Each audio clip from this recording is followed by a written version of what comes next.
अस्सलामुअलैकुम, welcome back to my YouTube channel. कैसे हैं आप लोग सब फ्रेंड्स? उम्मीद है खैरियत से होंगे। प्लीज़ मेरे चैनल को सब्सक्राइब कीजिए, लाइक करें, शेयर करें और बेल आइकन को ज़रूर प्रेस करिएगा ताकि आने वाली हर न्यू वीडियो आपको पहले देखने को मिले। आज हम बना रहे हैं किचन राई में टमाटर प्यूरी। बहुत ज़्यादा जो है हेल्पफुल रेसिपी है और आप अगर इसको बना कर रख लेते हैं तो आपके लिए खाना बनाना बहुत इजी हो जाता है। तो चलें अपनी रेसिपी को स्टार्ट करते हैं। लेकिन स्टार्ट करने से पहले अगर आप मेरे चैनल पे नए हैं तो प्लीज़ सब्सक्राइब कीजिए मेरे चैनल को और लाइक और शेयर करना ना भूलिए। यहाँ मैंने 2 किलो के करीब टमाटर ले लिए हैं और टमाटर बिल्कुल रेड हैं, लाल लाल टमाटर ले लिए हैं मैंने यहाँ पर।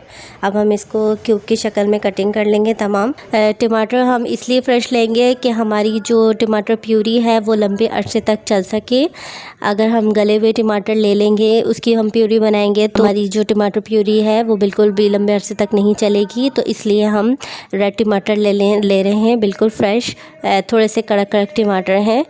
एक बड़ा पैन ले लिया है और पैन में मैंने तमाम कटिंग करे हुए टमाटर डाल दिए हैं। देखें इस साइज़ के मैंने टमाटर कटिंग कर रहे हैं। फ्लेम मैंने ऑन कर दिया है और फ्लेम जो है मैंने हाई पे रखा है ताकि टमाटरों का पानी निकलना स्टार्ट हो जाए। और हम इसको अभी 5 मिनट के लिए कवर करके रख देंगे, उसके बाद चेक करते हैं।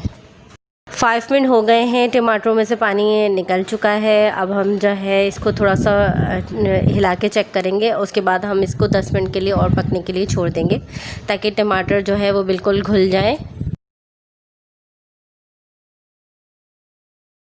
10 मिनट हो चुके हैं, टमाटर बिल्कुल घुल चुके हैं और टमाटरों में से पूरा पानी निकल चुका है। अब हम टमाटरों का पानी थोड़ा सा ड्राई करेंगे। 10 मिनट हो गए हैं, टमाटरों का पानी बिल्कुल ड्राई हो चुका है। अब हम इसको ग्राइंड कर लेते हैं। मैं जग में जूसर में डालकर इसको ग्राइंड कर रही हूँ। अगर आपके पास हैंड बीटर है तो आप हैंड बीटर से भी ग्राइंड कर सकते हैं। जस्ट हमें इसकी प्यूरी ही बनानी है।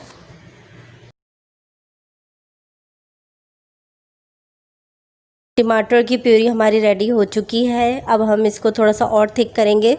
तो थिक करने के लिए हम दोबारा से उसी पैन के अंदर इसको डालेंगे और फ्लेम हम जो है वो मीडियम कर देंगे।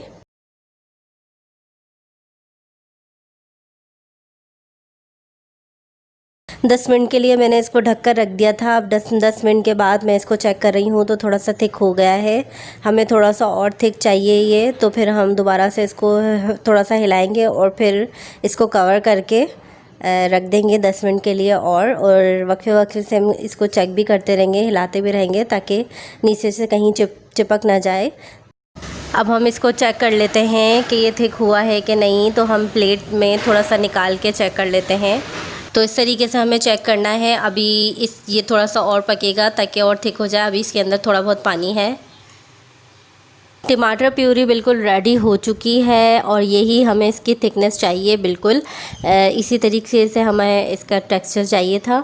तो हम इसके अंदर लास्ट में सिट्रिक एसिड ऐड कर रहे हैं, टाटरी का। वो भी हम ½ टीस्पून से भी थोड़ा कम इसके अंदर डाल रहे हैं। वो सिर्फ हम इसलिए डाल रहे हैं कि हमारा टमाटर प्यूरी जो है वो लंबे अरसे तक हम इसको स्टोर कर सकें। तो इसको हम थोड़ा सा हिलाएंगे।